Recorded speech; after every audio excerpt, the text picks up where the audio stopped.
গত সোমবার গণভবন থেকে অনেক জিনিসের সাথে নিয়ে যাওয়া হয় ট্রেনিংপ্রাপ্ত একটি জার্মান শেফার্ড কুকুরও। সেই কুকুর ঘরছাড়া হওয়ার পর সামাজিক যোগাযোগ মাধ্যমে ওঠে আলোচনার ঝড়। গণভবনে যে একটা কুত্তা ছিল, এটা কোথায় গেল? তবে কুকুরটি আসলে বাঁচানোর জন্য নিজের কাছে নিয়ে এসেছিলেন রিজওয়ান, জানালেন সেদিনের ঘটনা। প্রচুর নেগেটিভিটি ছিল, যে থেকে মারা হচ্ছে, বিক্রি করা হচ্ছে, এইটা সেইটা। এসে দেখলাম যে পুরোটাই উল্টা। ছেলেটা ওকে রেস্কিউ করছে, ওকে বাঁচানোর ট্রাই করতেছে, ওকে ঠিকঠাক ট্রিটমেন্ট দিচ্ছে।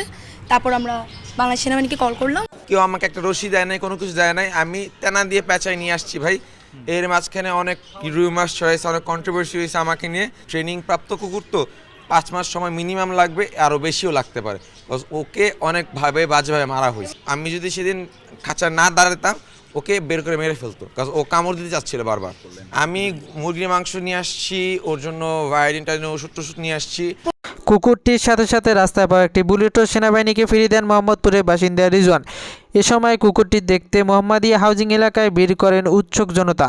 এর আগে দুপুর 3:45টায় মোহাম্মদপুরের চানমিয়া হাউজিং থেকে শটগান সহ কাটার রাইফেল সহ কিছু অস্ত্র উদ্ধার করেন বাংলাদেশ সেনাবাহিনী।